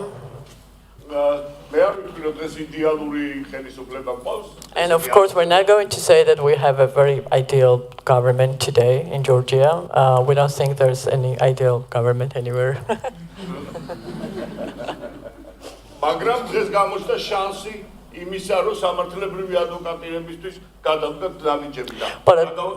But at least we saw a chance and the ground to start up legal advocacy and to actually start talking about courts and judges and taking our rights to the courts. That's the end of the introduction. Okay. So then we started. So when we decided to establish legal clinics in Tbilisi and Georgia, Tbilisi and West Georgia, we thought a lot about that before we actually took action. So we decided to establish two groups, and one in the capital, another in West Georgia. And the groups, we decided that the groups would consist of lawyers and students, law students, and persons with disabilities, who would be the biggest disability advocates in the groups. And the reason why we decided to involve these specific people was that, for example, in terms of persons with disabilities in the group, it was very important for us, for these legal support groups, to have a person with disability in its membership, in order to, again, encourage peer support, and in order to make sure that persons with disabilities who had any kind of complaints would not be would feel safe to talk about their rights violations to the group. Students, involving law students in these groups was very important, because it's, again, like Eleanor said, training next generations and preparing allies for our disability rights movements. So we have 8 students in our teams. So the groups are, the key task of these legal support groups is to literally go from village to village and to family to from a family to a family to identify discrimination cases, and then follow up, prepare a lawsuit, interview the parties, and also provide legal representation in the courts.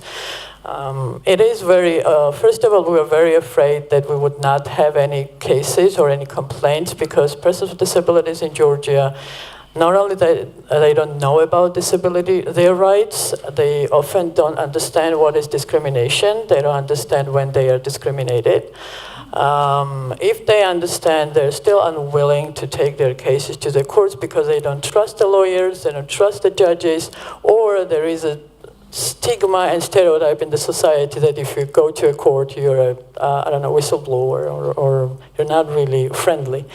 And we also, like I said yesterday, we also used all kinds of communication channels to inform persons with disabilities all across Georgia. We put out PSAs, we've set up Facebook page. We had every kind of meeting we had with different focus groups. We would always talk about the availability of the legal support at our organization in order to create demand to say so and to inform people to reach out to us. We have received quite a number of complaints, and we are already working on a number of lawsuits at the moment. But I would like to mention before that,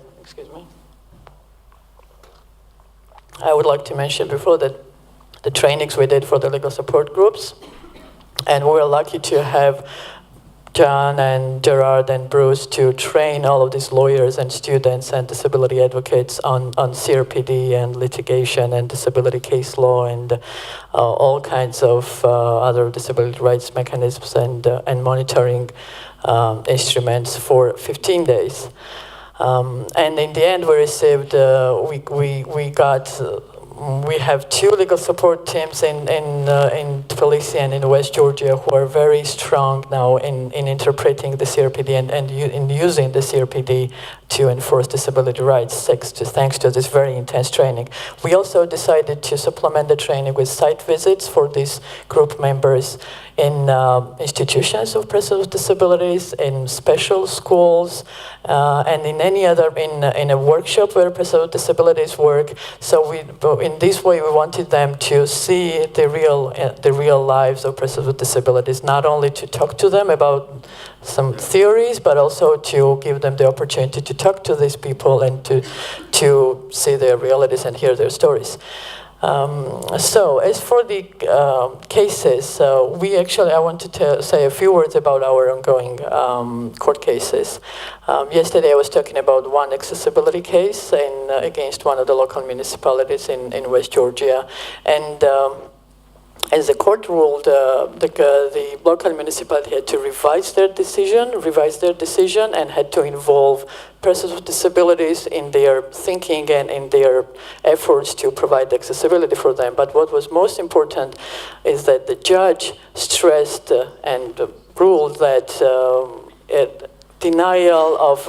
lack of resources, lack of financial resources cannot be used as a justification for denying the accessibility rights to persons with disabilities. And this was a very, very important statement, and we were really surprised. We did not really expect, yes, and we did not really expect the judge to make that kind of comment, but it was really good. We also have three ongoing. I think we filed 2 cases against Liberty Bank, which is one of the biggest banks in Georgia, and they are actually providing services to persons with disabilities. They are contracted by the government to provide pension and to provide banking services for persons with disabilities who have state status. And we have 2 cases. Actually, we have 3 cases against them. We filed only 2 yet, because one of them is on behalf of a deaf person, another is on behalf of a blind person, 2 are on behalf of the blind person. And what happens is, these are independent lawsuits, but the reasons are the same, that the bank kind of treated these people as legally incapacitated, which means they don't accept their signatures. Their signatures are not valid. They're asking for power of attorney, so from their representatives, from others, and this is, in our mind, this is a blatant discrimination, and we already filed 2, and we're going to file the 3rd one on behalf of a blind person who is actually runs a small business in one of the villages of Georgia, and he does not really want to have lots of people poke in his business papers to say so. So he's very angry, and he's very determined. So we also have. Well, in terms of we also understand that going to court directly may not be a right decision, and we'll always often try to somehow mediate between the person and the discriminating agency. For example, we had a successful mediation case, again with the same Liberty Bank. What we did is that the time to sue against the bank the deadline was already gone, so we would not be able to do anything by going to the court. So we tried to mediate with the bank, and they actually agreed, and the person whose pension was cut by the bank to cover the loans of some other person, they stopped doing that, and the person with disability who was taking the pension from this bank was able to take his pension again after several years of the bank taking his pension. Also, I think I said all of it. We have one case on legal capacity, which can be and may be taken to the European Court of Human Rights. We don't know yet, but it's a very delicate case. It is the person who is legally incapacitated wants to be released from guardianship, but his guardian is against it, and the guardian is mother, and the mother she does not talk to us. We also try to kind of mediate. We try to talk to her. We try to explain that her son would not lose any kind of rights, would not lose his pension. At the end, just the contrary, he would have all the rights back, but she just refuses to talk to us. So that this young person decided to go to court against his mother, we have been what happened in that the court denied to admit to review his lawsuit his complaint because he does not have a legal capacity. But actually, in our legislation now, in our reform, persons with no legal capacity can apply to the court directly, but that's a different topic, and I will talk about that later when I talk about the legal capacity reform. Also. We had another mediation. Post offices in Georgia are not wheelchair accessible, and instead of going directly to the court, we approached the post office agency and asked them to take care of this if they don't want to be sued. So our clinics it's very much different from what you were describing, but we do some education work as well, public education work. The legal support groups who work in these clinics in Tbilisi and in West Georgia also conduct a number of public education activities, trainings, and seminars for different target groups, including the students, law students of various universities in all over the country, trainings for local decision makers, trainings for persons with disabilities, and we also did a number of training for police officers. As for the attorneys, we're successfully cooperating with the Georgian Bar Association, which is the only organization who is licensed to issue accreditation and certificates for attorneys, for barristers. And thank you. I'm going to soon finish. For barristers. So we developed a disability rights training module And the Georgian Bar Association gave accreditation to this module, and it has been included in the ongoing barrister education program. And the attorneys and barristers, they are invited and encouraged to take this course, and the questions also from this course are also part of the final examination. So we did, and we already did three trainings for barristers, about 70 people. And these trainings are very interesting because they start completely, when we start the trainings with them, they are completely on the other side, to say so. And at the end of the training, they are the most, passionate defenders of disability rights. And at the end, we introduce this practice, and at the end of the training, we give them the cases that CRPD committee discussed, the communications they received, and we give them the time to brainstorm and to discuss how the CRPD committee would react and what kind of decision they would issue, what kind of recommendations they would issue for the government. They come back with their presentation and with their views, from which we gather how successful their the training was, or how they understand what we had been talking about all day long, and then we tell them what actually the CRPD committee did. And one last part, in frames of this disability law clinics, we translated disability law literature in Georgian, and we disseminate the information among the students and all the lawyers, and we also want to reach out to judges. We translated these CRPD cases. We translated some of the parts of the book done by Gerard and you too. And thank you for all those books, Gerard. And the judges are our next goal is to, and determination is now to target judges and start talking to them. მოსამართლეებზე მართლა პრობლემა გვაქვს ძალიან დიდი, იმიტომ რომ მოსამართლეებთან ვერ არსებობს პარალელური პროექტი, რომელიც მოსამართლეების გადამზადებას ეხმარება. ჩვენთანაც მოსამართლეებს იცები ალბათ როგორც ირლანდიაში, როგორც გონიათ რომ ყველაზე ჭკვიანები არიან, მაგრამ გადამზადება მაინც სჭირდებათ. მაგრამ იმ პარალელურ პროექტს შევხვდით, მათ რატომღაც უარი თქვეს, რომ თავის მოდულებში ჩვენი ჩაერთვათ და პირიქით გითხრეს, რომ მოდულებს იქით გასწავლეთ. აი ეს პრობლემა დაგჭა, რომელიც უნდა გადავწყვიტოთ ரொგორმე რა. So I guess judges are the same everywhere. They don't need training. They are the same in Georgia too, and it is really hard to get them come to any kind of training, any kind of education event. And there is a big ongoing project in Georgia which is focused solely on judiciary system and their education. 17 million, yes. And they are doing training for judges as well. And we approached this organization suggesting to collaborate, and while they are doing their training for judges to mainstream include disability rights and CRPD in their module, but they were very reluctant.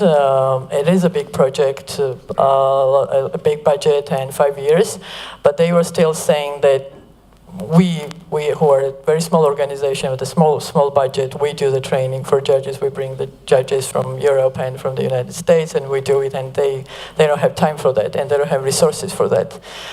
So this problem of lack of cooperation and collaboration between different organizations working on the same issues is like in Georgia is also very very, very, very bad and very frequent, unfortunately. Thank you. All right.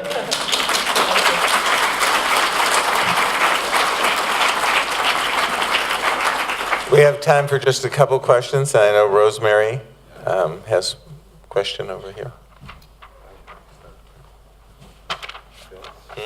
Yeah.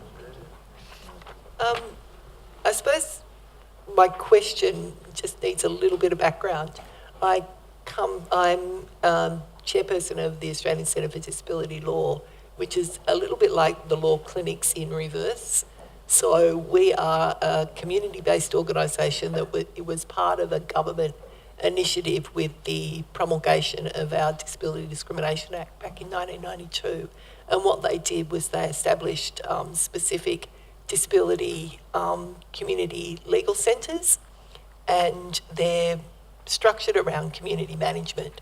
So our management is based on DPO principles, where the management committee is a majority of people with disability, not necessarily lawyers, but coming from the general community. There's, you know, myself, other academics, other lawyers, advocates on the management committee.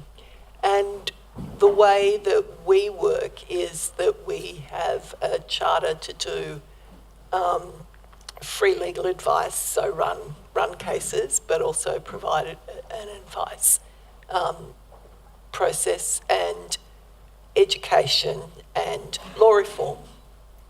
So they're the three areas that we're funded for. And we have a discrimination law clinic, we have a discrimination law practice, and we have a human rights law practice. So we've been able to sort of, I don't think there's anyone here from Legal Aid, we've been able to skive off money from the funded disability discrimination law practice to fund our human rights law practice, which we've run a few cases to the international, through to the international level, but also strategic case law leading up to that opportunity to take it to the international arena. The other thing that we've been very successful at is, in Australia, lawyers to become admitted have to do clinical, professional clinical training, and so they have to do 10 weeks to become accredited. And so that's an opportunity where we bring in university people that have just finished their university component to do what's called their practical legal training. And so we use that opportunity to bring them in, introduce. So it's a bit like a clinic in reverse. So they come to us and then they go out into the profession. And the other way we've been able to do it is because we're a community legal centre, we're not offering the dollars that the bigger firms are, even the boutique firms. And so what we do is we get baby lawyers. So we get the new cream of the crop, or those that are disillusioned with the big firms, and they come in as our solicitors, and they'll work with us for generally somewhere between 2 and 5 years, and then they'll go on in the profession. And we've now got those baby lawyers that were with us 15, 20 years ago that are now at the bar, really entrenched in human rights cases, really got good savvy knowledge around disability and disability rights. And it's been a way to infiltrate, I don't know whether that's the best word, but it's a way to be able to, you know, influence the calibre and the knowledge within the legal profession just through the nature of this small community legal centre. And so my question is there opportunities for your clinics to be able to do something similar with university graduates? Do they have to do a practical legal training component? And is there opportunities for your groups to engage in law reform? Because we're heavily involved in law reform. So just wondering if there was opportunities for you to work in those areas. Thank you.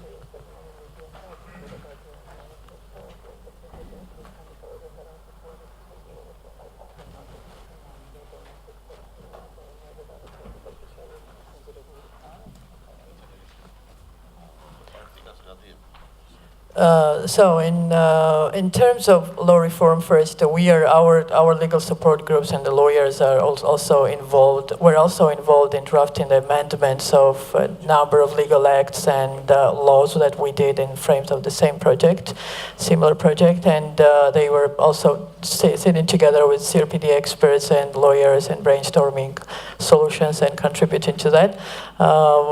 We also, as for giving the students, the reason reason why I involved the students in the legal support groups was exactly what you were now describing.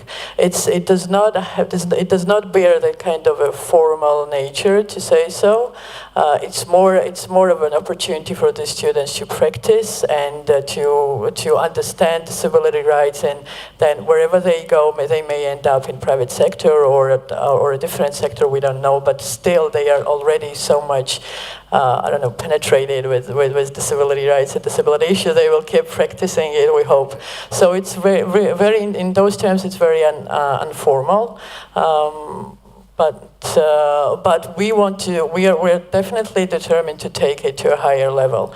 The universities there in Georgia, we don't have, unfortunately, we don't have disability studies. We don't have any kind of disability-related courses or faculties. We don't even have human rights that is not law. So it's the thing of disability on the university level is very much neglected in Georgia, unfortunately. But we will try to somehow address that too. But we are a small organization and only a couple of people. We're past our time, but I think there are a couple questions, and we'll go up to the back, and then we'll come down to you. And then we'll get to our break.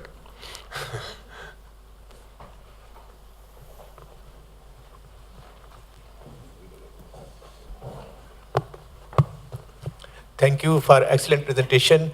When you were sharing about the treatment meted out to the blind person who wanted to have his account opened in a bank, it resonated a lot with me, and this is what I've seen a lot happening in different countries, but especially in Pakistan, where I come from. And the patronizing attitudes and the discrimination is, the level of it is absolutely disgusting over there. Like, people contact me all the time, really impaired folks back home.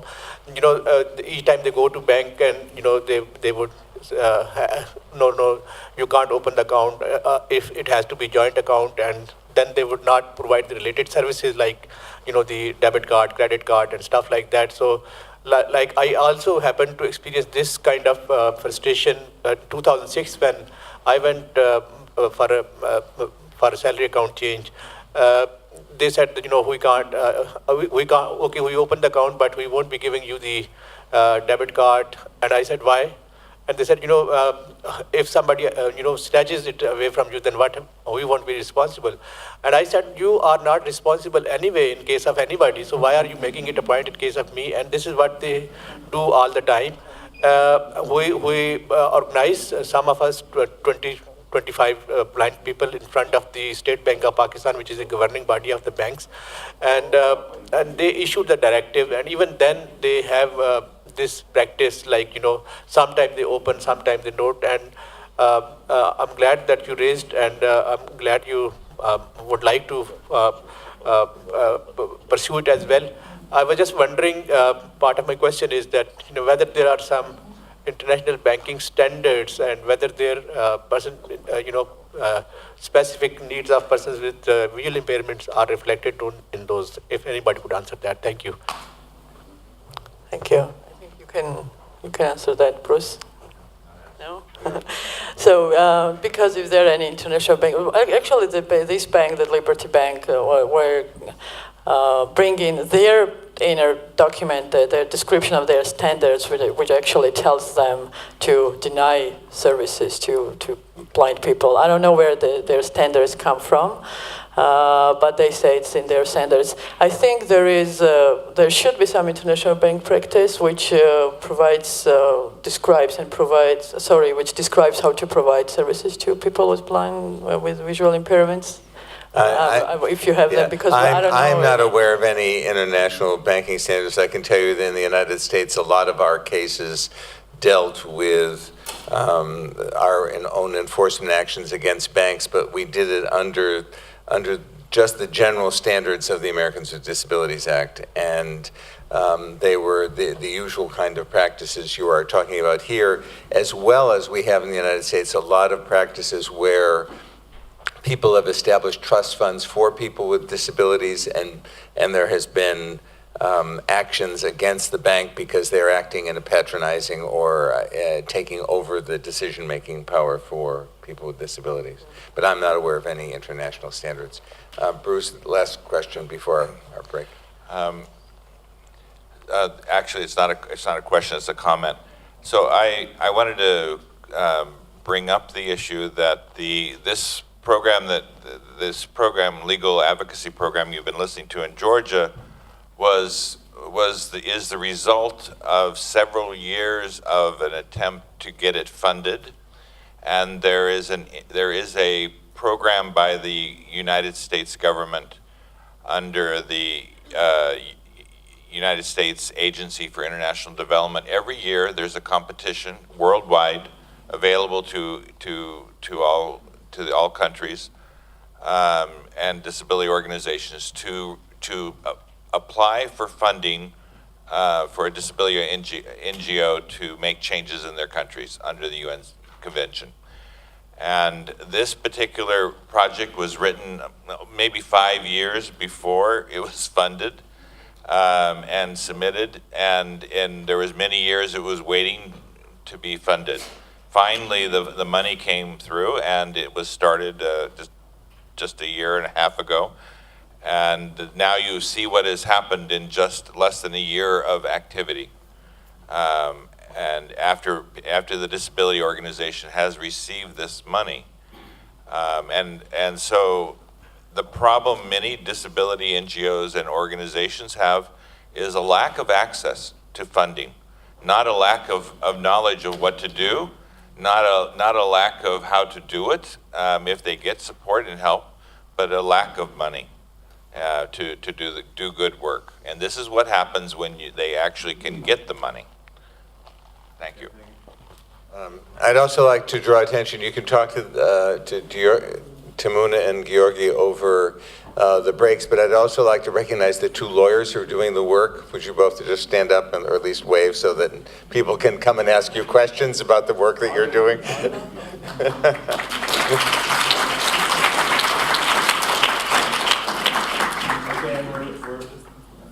We're going to take a 15-minute break, so we will come back for the next session at 11:25.